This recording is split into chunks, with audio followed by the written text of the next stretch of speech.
Ja, das Thema von heute Morgen, warum Jesus einmalig gut ist. Kennst du so besonders gute Sachen, vielleicht ein Lieblingsessen, das deine Mami einmal gekocht hat? Ein Spitzenwein vielleicht aus deiner Lieblingsregion? Ein Spitzensportler, wo du sagst, ja, wenn der oder die dran ist, da Fan, das ist immer Top-Leistung. Es gibt so einmalig gute Sachen in unserem Leben, wo wir feiern, wenn wir daran denken, wenn wir es erleben, wir freuen uns. Das ist eine gute Sache. Und es ist interessant, wenn wir in die Bibel schauen, dann stellen wir fest, Jesus ist einmalig gut. Und wenn wir Jesus in seiner Güte kennenlernen und in seinem Wesen, wie er ist, dann kann man letzten Endes eigentlich nur begeistert sein von Jesus und jubeln. Ihn dürfen zu kennen in seinem Wesen. Und heute Morgen schauen wir das Lukas-Evangelium 3, wo der Lukas, der Arzt, geschrieben hat, an den lieben Theophilus. Und wir schauen rein, wie er jetzt wieder eine Geschichte ausgesucht hat aus diesen Hunderten von Geschichten von Jesus, um einen Punkt zu machen heute Morgen, wo ich glaube, wo uns die Güte von Jesus zeigt, das Wesen von Jesus zeigt, wie auf vielleicht keine andere Art und Weise. Lukas 6 heißt, als Jesus an einem Sabbat durch die Kornfelder ging, rissen seine Jünger ein paar Ähren aus, zerrieben sie mit den Händen und aßen die Körner. Da sagten ein paar Pharisäer zu ihnen, das dürft ihr nicht, es verstößt gegen das Gesetz, am Sabbat zu arbeiten, indem man Getreide erntet.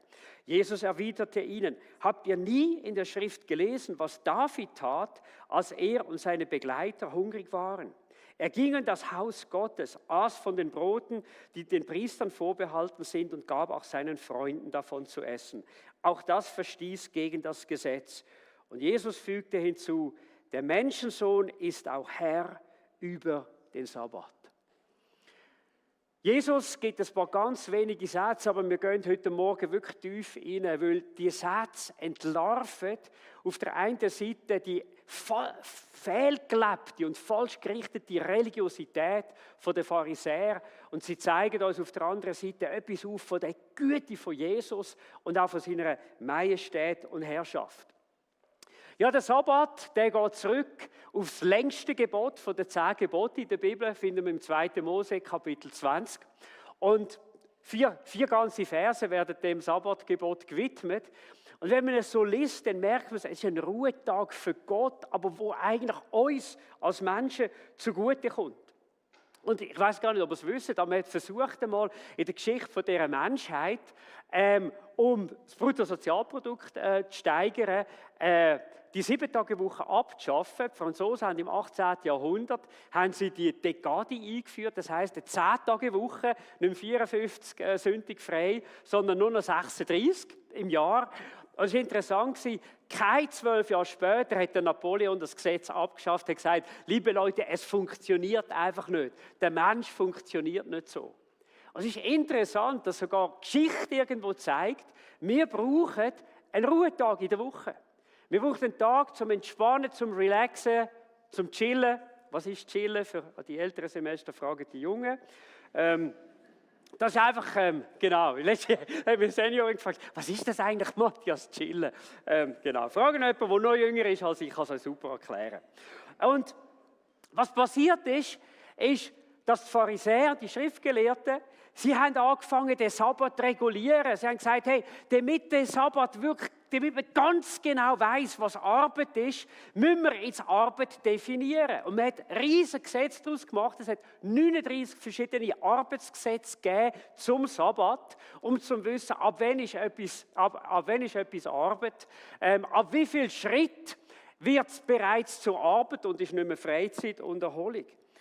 Und Jesus, er zeigt in dieser Geschichte auf, liebe Leute, ihr könnt euren Glauben, eure Religiosität so in eine falsche Richtung lenken und könnt am Eigentlichen, um das, was es Gott eigentlich geht, das Wohl vom Menschen, könnt ihr völlig vorbeigehen. Und was Jesus macht, er in einer enormen Präzision durchdringt er die falsch gelebte Religiosität von der damaligen religiösen Elite und zeigt ihnen auf, wie gut Gott eigentlich ist und wie gut es Gott mit dem Mensch meint.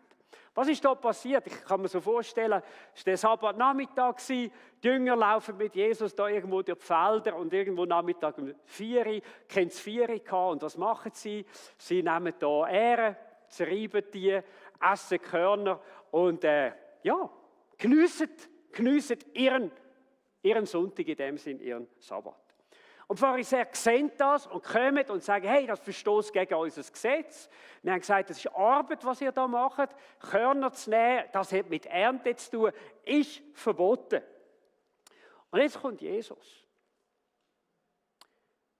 Und Jesus, er hat die Gesetze gekannt, aber er sagt ihnen etwas. Habt ihr nie vom David gelesen, im Alten Testament, wo die geheiligte Brot, das eigentlich für die Priester wäre, sie selber gegessen hat?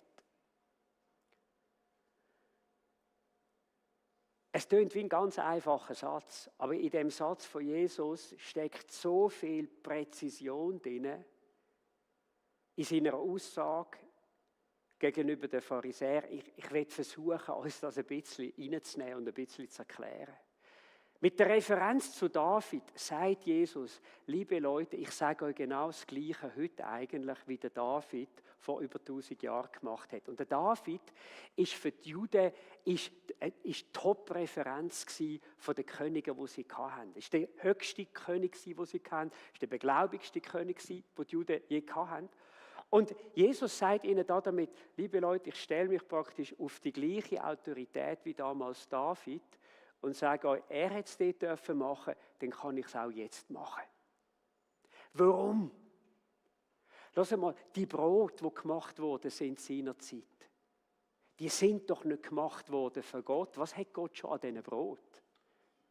Hast du schon mal etwas gebacken oder gekocht und dann ist es weg gewesen? Also ich meine nicht durch Kinder oder so, oder durch die es so gerne haben, sondern es ist irgendwie so. Gott hat noch nie etwas genommen. Es war immer für den Menschen gewesen. Es war zum Wohl vom Menschen. Und er sagt, schau mal, der David seinerzeit hat mega Hunger gehabt. Und Gott hat gesagt, was ist jetzt wichtiger? Das Geheiligtsein von diesen Brot und dass sie am Schluss alt werden und nicht gebraucht werden oder dass der Hunger gestillt wird vom Menschen. Was geschieht heute? Liebe Leute, ein paar Ähren, meine Güte, sind nicht so klein geredet. Das ist doch keine Arbeit. Meine Jünger haben Hunger. Lasst sie doch bitte die paar Körner essen. Und was macht Jesus? Er nimmt die Autorität vom König David und braucht sie genau gleich. Und die Pharisäer haben gewusst in dem Moment, wenn wir jetzt gegen Jesus argumentieren wir gegen David und gegen die Zulassung von unseren damaligen Kollegen, den Priestern. Clever von Jesus. Ich liebe es. Und noch etwas hat Jesus da. Jesus, er hat die fehlgelebte Religiosität von den damaligen Priestern entlarvt. Schaut, er hat gesagt, für was sind denn Gebote von Gott? Gebote von Gott sind nicht dazu da, dass wir einen Regelkatalog haben. Mach das und dann hat Gott Freude. Mach das und dann stehst du richtig mit Gott. Sondern alle Gebote von Gott sind gemacht worden, uns zum Sagen, uns zum Benefit. Schaut mal, wir hätten viel weniger Leute in der Psychiatrie, wir hätten viel weniger Leute in den Burnout-Kliniken, wenn wir den Sabbat halten würden. Jesus hat den Sabbat gehalten. Wozu ist der Sabbat eigentlich gedacht? Ein Tag ohne Arbeit. Ein Tag ohne Arbeit. Es war ein Tag vom Vertrauen, zum Wissen, ich vertraue Gott so sehr, dass ich einen Tag in der Woche verzichte zu arbeiten, weil ich weiss, Gott wird für die anderen 6 Tage versorgen. Geschichte dazu haben wir jetzt heute nicht Zeit, noch tiefer reinzugehen. Aber es ist um Folgendes gegangen. Hey, Bro, relax. Ein Tag in der Woche. Ein Tag ist für dich, um zu geniessen. Ein Tag, um gut zu essen. Körperlich einmal runterzufahren. Seelisch einmal runterzufahren. Lass einmal die Arbeit sein. Geniesse Gemeinschaft mit anderen Leuten.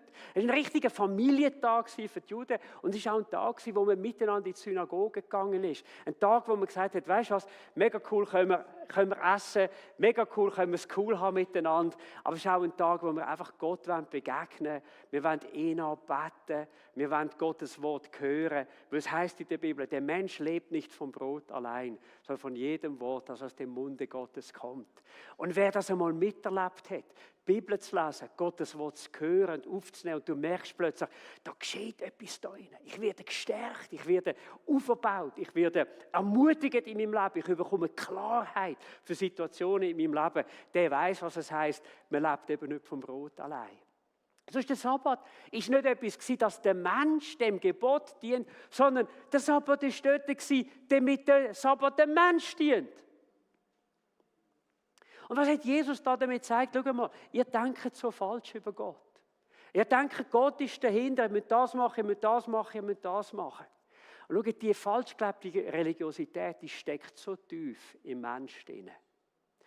Wir in der Schweiz, wir haben uns losgelöst in den allermeisten Bereichen von Gott. Früher ins Parlament haben wir noch gebetet, für eine Tagung ist alles vorbei.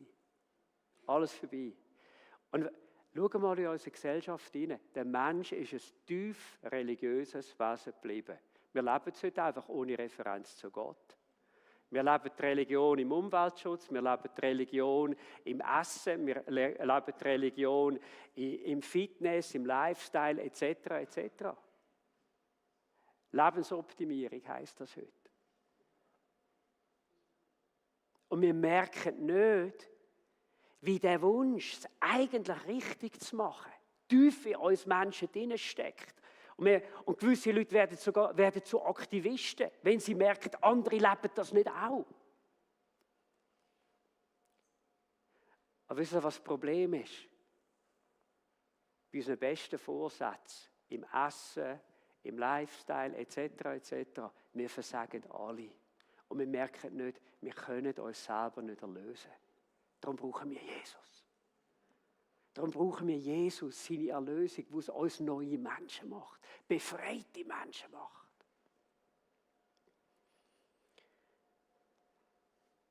Und dann geht Jesus weiter. Und er zeigt dem Menschen nicht nur auf, lass mal, hey, nicht Religion, nicht das, was du machst, wird letzten Endes dein Leben verbessern, sondern was hat der Sabbat am Schluss auslösen? Eine tiefe Freude, Gott zu kennen, eine tiefe Freude, dass Gott für mich sorgt, eine tiefe Freude, ich gehe in die nächste Woche rein, gestärkt, ich habe gute Zeit gehabt mit Gott, mit Menschen, ich habe den Tag wieder richtig genossen, es war mega cool, jetzt gehe ich gestärkt in die neue Woche und ich weiss, Gott wird mit mir sein, Gott wird mich versorgen. Aber nicht Gebot, nicht irgendwelche Sachen, die ich versucht zu leisten, um Gott zu fallen, sondern ich bin beschenkt von Gott. Wisst ihr, das ist der befreiende Glaube, wo Gott für uns hat. Und ich glaube sogar für uns, Menschen, die an Gott gläubig sind, wir müssen immer wieder aufpassen, dass wir unseren Glauben richtig leben. Und nicht irgendwo in eine Religiosität reinkommen. Weißt du, das Bibel lesen, beten, Gottesdienstbesuch, Dienst an Gott, etc., etc. Es kann alles zur Religion werden. Weißt du, wenn es zur Religion wird? Wenn wir die Sachen machen, nicht mehr als Überfluss von einer persönlichen Beziehung zu Jesus. Dann wird der Dienst plötzlich zu einer reinen Aufgabe. Dann wird der Dienst dazu da, damit wir uns vielleicht besser fühlen. Ich frage manchmal meine Pastorenkollegen und sage, mal Hand aufs Herz, wann fühlst du dich besser, vor oder nach der Predigt? Oh, nach der Predigt. Wie fühlst du dich, wenn du an einem Sonntag nicht predigt hast? Nicht so gut. Und dann sage ich ihnen, schau, genau das ist die führerische Kraft der Religion. Wir sind nicht glücklich, weil wir predigen. Wir sind nicht glücklich, weil wir Gott dienen können oder wenn wir Gott dienen können. Wir sind glücklich, weil wir Jesus haben. Und das ist so ein entscheidender Unterschied in unserem Leben, auch in unserer Identität. Wann fühlst du dich gut, wenn du etwas Gutes gemacht hast? Oder fühlst du dich dann schlecht, wenn es mal daneben gegangen ist? Weißt du, wenn unsere Identität in Gott ist, dann leben wir nicht Religion, sondern dann leben wir Beziehung. Und weißt du, um das muss jeder Christ kämpfen. Das ist der große Kampf. Und ich habe eine tiefe Aversion in mir rein gegen eine menschliche Religiosität, weil ich weiß, wie sehr es Gott hasst und weiß wieso, wie sehr es uns in eine Richtung nimmt in unserem Glaubensleben, wo es nicht mehr um Gott geht, sondern um äußere Sachen. Aber ich weiß eins, aus vielen Jahren von der Seelsorge, bringen Menschen in eine Begegnung mit Christus und sein Leben ändert sich. Lass einen Mensch Güte von Gott erleben und er wird nicht mehr der gleich können bleiben und nicht mehr der gleich wollen bleiben. Aber nicht, weil er einen Regelkatalog hat mit 10 Sachen, die er machen sollte und mit 100, die er nicht machen sollte, sondern weil sein Herz erneuert ist. Und das durchdringt Jesus. Und dann geht er noch weiter und sagt, der Menschensohn ist Herr über den Sabbat. Wir lesen das so schnell und dann geht es weiter. Wir lesen den Text noch weiter, aber wir merken gar nicht, welche Tiefe das der eine Satz hat. Der Menschensohn ist in der Bibel ein Titel für einen König. Und er geht zurück auf den Daniel-Brief, Daniel 7. Dort heißt, ich sah in meinen nächtlichen Visionen jemanden, der kam mit den Wolken des Himmels und er sah aus wie eines Menschensohn. Und jetzt müssen wir die Beschreibung anschauen vom Menschensohn, wer das war. Er gelangte zu dem alten Mann und wurde vor ihn geführt. Und ihm wurden Herrschermacht, Ehre und das Königreich verliehen. Alle Völker, Nationen und Sprachen. Und zwar inklusive China, Russland. Gaben ihm die Ehre und dienten ihm. Seine Herrschaft ist eine ewige Herrschaft, die niemals vergehen wird. Sein Reich wird niemals zerstört werden. Jeder Pharisäer hat gewusst, die Bibelstelle redet nicht von einem irdischen König. Sie redet vom Messias, sie redet vom Sohn Gottes, der mal wird kommen auf die Welt. Und Jesus, er in der dritten Person Singular redet über sich als der Menschensohn. Ihm ist gegeben, er ist Herr über den Sabbat. Und was Jesus gemacht hat, ist Folgendes. Er hat gesagt, liebe Leute, ihr müsst etwas verstehen. Ich bin nicht nur einfach ein David, sein Sohn, respektive ein Josef, sein Sohn, sondern ich bin der Gottessohn. Und ich bin Herr über den Sabbat. Was heißt Herr über den Sabbat? Ich sage euch, wie Gott den Sabbat gemeint hat und nicht, wie ihr ihn interpretiert. Und die Herrschaft von Jesus, seine Königsherrschaft, das ist etwas, was für uns, glaube ich, ganz entscheidend ist. Auch, schaut, wenn wir der Güte von Gott begegnen, ist es nicht eine billige Güte, sondern eine Güte, die uns zugleich auch in Begegnung führt mit einem König. Und das ist das Spannende. Es ist fast wie so ein bisschen Fire and Ice. Es ist fast so ein bisschen wie Schwarz und Weiß. Es ist fast so ein bisschen wie Plus und Minus. Wir begegnen der Güte Gottes und wir begegnen zugleich der Herrschaft von Jesus. Und ich glaube, dort drinnen geht es darum, dass wir Jesus nicht nur seine Güte, wo kämpft für uns, unser Wohl, wo uns will sagen, hey, lass mal, der Glauben an dich, der Glauben an mich macht dich frei. Nicht nur dem Jesus begegnet, sondern auch dem Jesus, der sagt, hey, der Tag wird kommen und da werden alle Reich von dieser Welt, alle Menschen, werden mich anbeten. Alle werden anerkennen, dass ich Gott bin. Ich glaube, wenn wir Jesus nur in seiner Güte sehen, dann ist es eine Güte, die keine Kraft hat. Wenn wir Gott nur in seiner Kraft sehen, können wir an seiner Güte vorbeigehen. Aber beides miteinander zeigt, weißt du was, Jesus hat Kraft in deinem und in meinem Leben, seine Güte ankommen zu lassen, durchzusetzen. Seine Güte ist das, was unser Leben verändert und prägt. Und zwar machtvoll, kraftvoll. Ich liebe es, wie Jesus das gesagt hat. Ich weiss, spürt ein bisschen etwas von der Power in diesen Sätzen, die Jesus gesagt hat.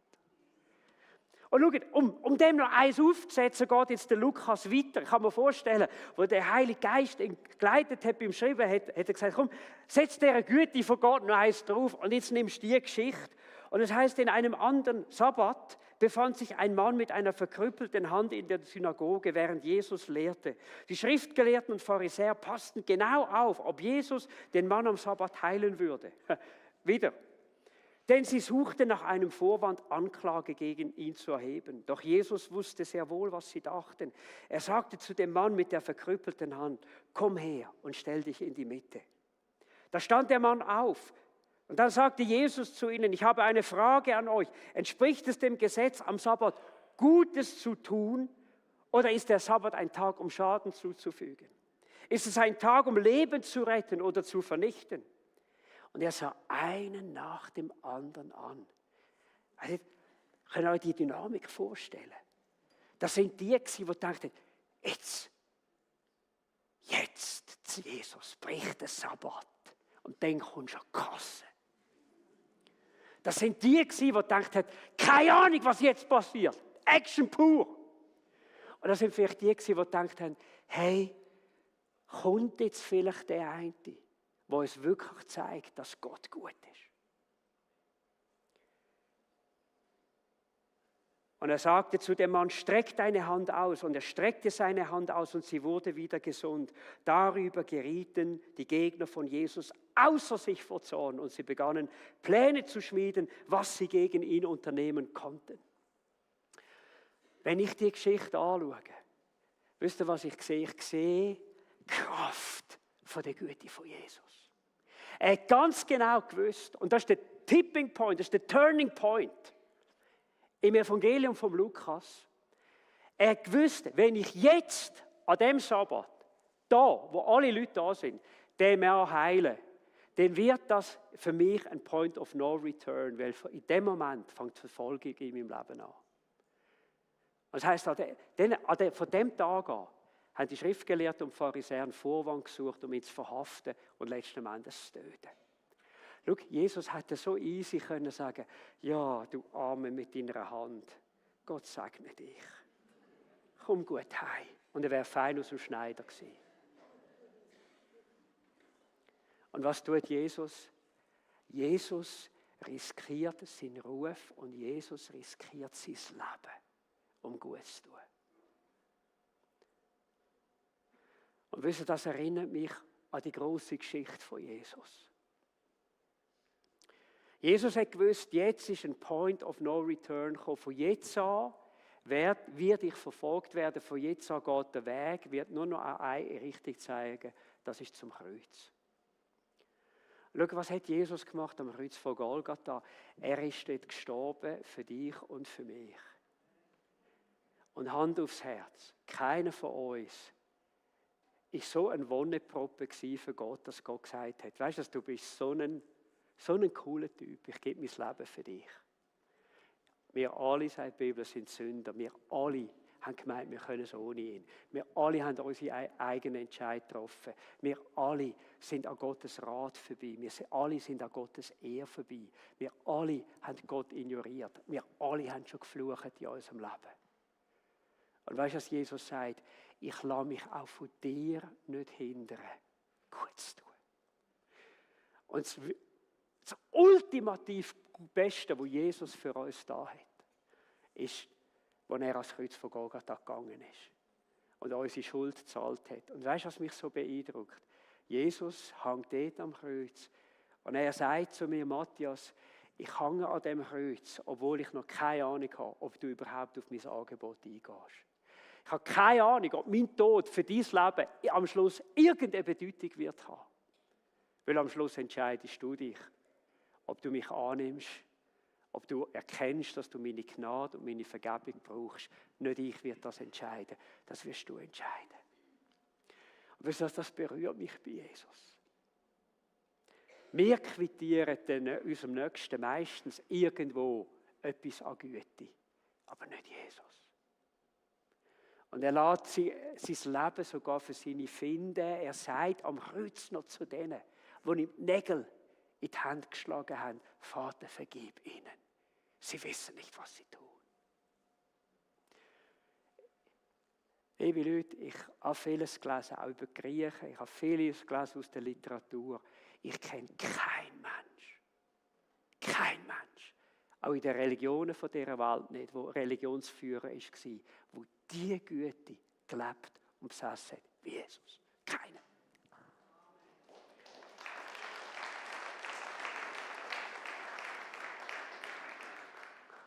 Und die Frage ist am Schluss die, was mache ich mit Jesus? Was machst du mit dem Jesus? Und ich werde an dem heutigen Sonntag noch in 3 Anwendungen reingehen. Schau, die Güte von Jesus, heisst es in der Bibel im Römerbrief, ist etwas, das dich zur Umkehr leiten soll. Das heisst, Gott sagt dir, Römer 2, begreifst du nicht, dass Gottes Güte dich zur Umkehr leiten will? Was heißt das? Gott kommt nicht mit dem Zorn, Gott kommt nicht mit seinen Vorwürfen, Gott kommt nicht mit dem, ich weiß, was du letzten Sommer gemacht hast. Er kommt nichts von dieser Art. Er kommt zu dir und er sagt, weißt du was, ich liebe dich und ich verurteile dich nicht. Du kannst kommen, wie du bist. Du kannst kommen mit deinen Fehlern, mit deinem Versagen. Du kannst kommen mit den Sachen, wo du nicht willst, dass sie da auf der Leinwand erscheinen, für alle Menschen, die da sind. Weil sie so privat sind, weil du nicht willst, dass sie irgendjemand weiss. Du kannst kommen mit allem. Ich werde dich nicht verurteilen, sondern in meiner Güte wirst du Vergebung, wirst du Befreiung, Freispruch erleben. Und ich werde dir, weil ich gezahlt habe für deine Schuld,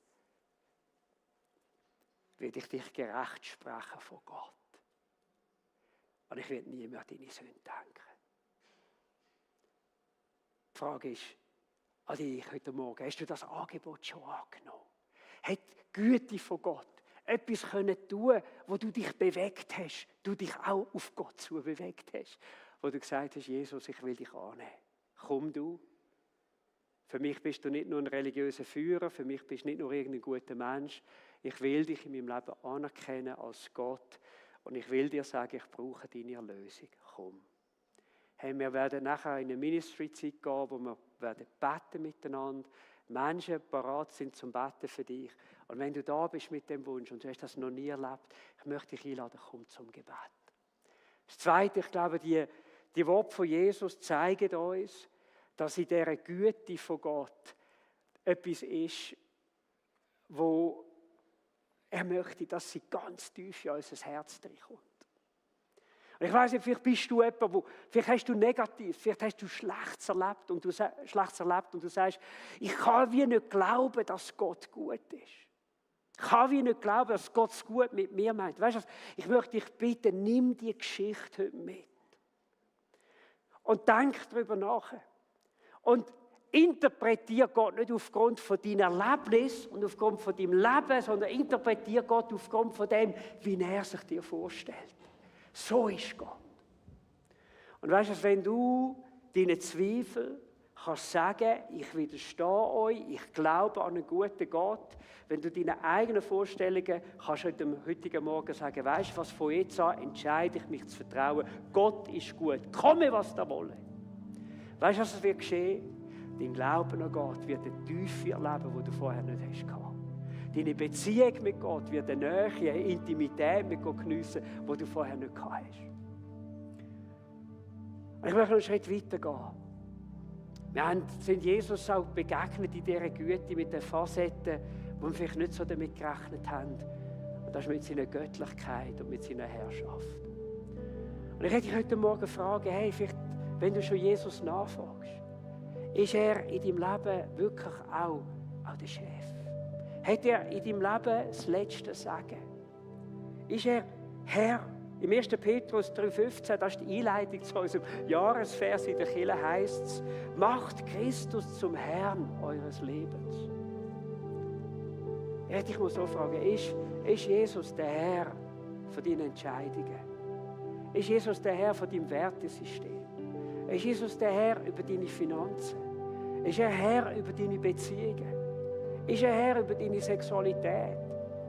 Ist er Herr über deine Träume in deinem Leben, die du hast? Du sagst, oh Matthias, weißt du, wie viel Vertrauen kostet das? Weißt du, wie viel loslassen heisst das vielleicht auch? Es heisst nur, einen grossen Preis zu zahlen, wenn du nicht glaubst, wie gut das Gott ist.